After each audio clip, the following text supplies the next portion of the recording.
back, and we are still here at the Lackawanna Beatdown. Whole lot of beatdowns going on in the ring over there. I'm Russ, and right here, to my right, we got the man here, Robby Vegas. Robby, thank you for coming on the show. Oh, yeah, man. Thanks for having me on. Oh, my goodness. Especially after that match. I'm very happy to be sitting and not in an ambulance. I was going to say he was in the dog collar match. I'm like, thank God Peter didn't show up. I'm just saying it could have gotten messy. Yeah. But oh my goodness. But man, how long have you been on the independent scene? January will be my 6th year. 6th year? Yeah. I don't include my year of training or year and a half of training that I had.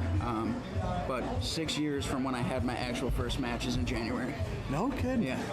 Now, from when you first started to now, how has the independent scene changed? I think it's more acceptable. People know more about the indies than they did then. Even it sounds weird because 6 years doesn't sound like a long time, right. But in 6 years, independent wrestling has exploded. You can find it anywhere and everywhere. If you got the Fight app on your phone, you're watching all kinds of great promotions from all over the place. And of course, Global Force, Impact, and New Japan, Ring of Honor, NXT. You know, NXT was a big reason why independence blew up, because people started to wonder where all these guys were coming from that everybody seemed to already know about.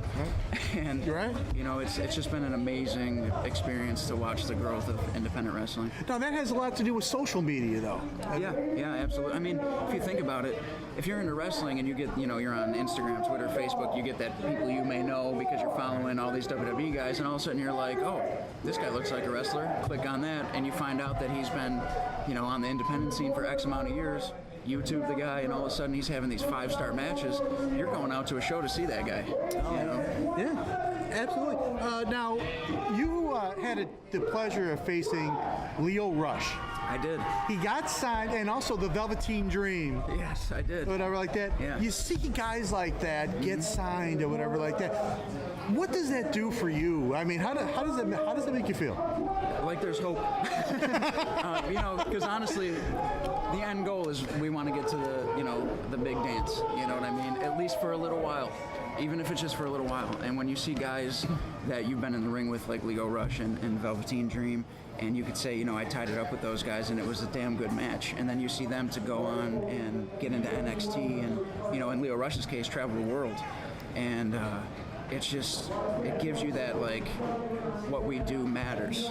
Right. And you start to think, like, this is achievable. We just got to push, because if anybody pushed, it was those two guys. Like, they're very driven, very driven. Now, I guess what fans don't realize, okay, everybody sees what's on TV.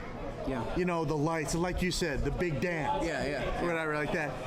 They don't see. Tell them what they don't see. Oh man, they don't see all the training. They get little glimpses of it with the WWE Network and shows like Breaking Ground and things like that. But the amount of training that goes into it, as far as if you want to be one of the best, you're training, with the best.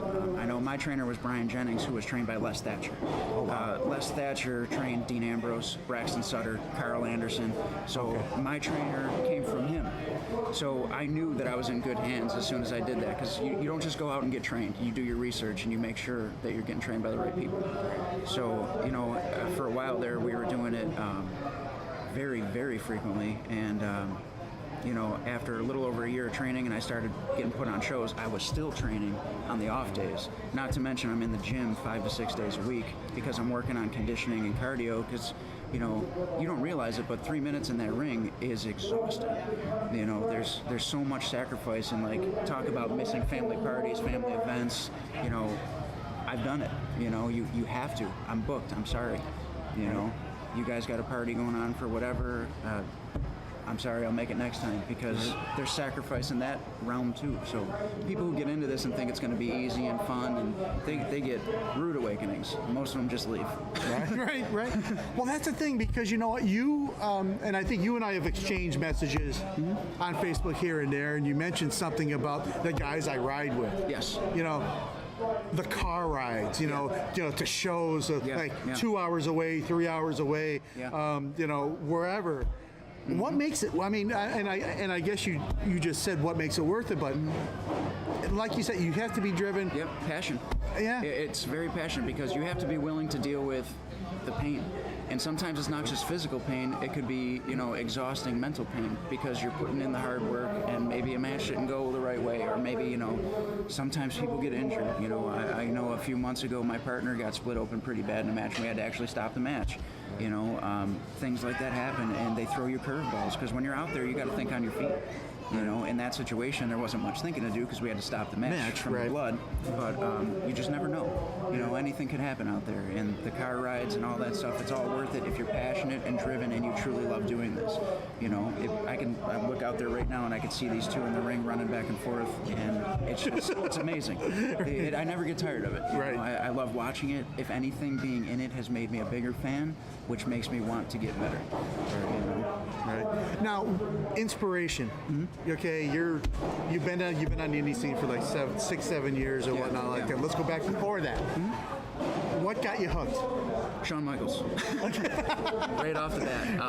I started watching when I was very young. He was just ending his run with the Rockers. Oh my goodness! Wow, yeah. So I was probably like 4 or 5 years old, and I remember, the Rockers splitting, and thinking like, oh my God, Shawn Michaels is so cool. I think that was the super kick heard around the world. Right, exactly. Yeah, exactly. And that's when I was, watching for the first times, and there wasn't even Monday Night Raw yet. I was watching Saturday morning Superstars. But Shawn Michaels drew me in, and then with the Attitude Era and DX, I was like, oh my God, these guys are amazing. And then the Attitude Era gave birth to more guys that I would come to look up to, like Edge, Jeff Hardy. I was actually at the time I was a really big fan of Test. When you're that age, you're like, wow, those guys were like superhuman. He was. I think he's very underrated. I do too. Not enough people mention him. I think I can honestly say that he was way better than people thought. Right. Yeah, absolutely. Now, about a week or so ago, there was an incident that happened on an independent wrestling card. Yeah. Twitter and social media, just pro wrestlers everywhere just seemed to blow up about it. Yeah. Your thoughts on the Sexy Star Rosemary incident? To put it bluntly, it's disgusting. When I was brought into this by my trainer, he made sure that I knew that I should respect the business and respect the brotherhood that we have.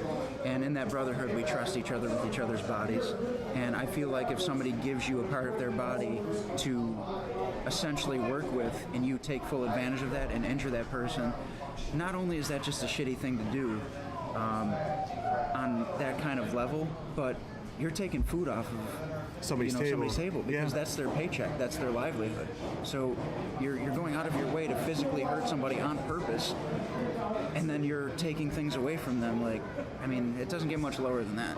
Yeah. And I definitely agree with everybody who said that she shouldn't be booked anymore.